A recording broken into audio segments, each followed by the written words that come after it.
لقيتينا كنوجدوا واحد البرنامج سميتو سال الطبيب قبل نجرب. حنا اطباء شباب من جمعيه عدن للاعمال الاجتماعيه، بغينا نكونوا قيمه مضافه في المجتمع ديالنا.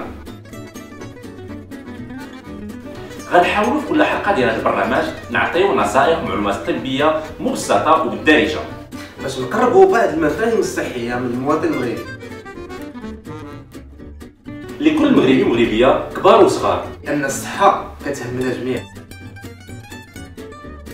من خلال الاعمال ديالنا في السبيطارات لاحظنا انه كتجينا حالات ميؤوس منها اللي كان يمكننا نتجنبوها بنصائح بسيطه. والهدف الاكبر من هذا البرنامج هو اننا نصالحوا المواطن المغربي مع الطبيب ديالو باش تولي في ثقافتنا نصوروا الطبيب قبل ما نجرب.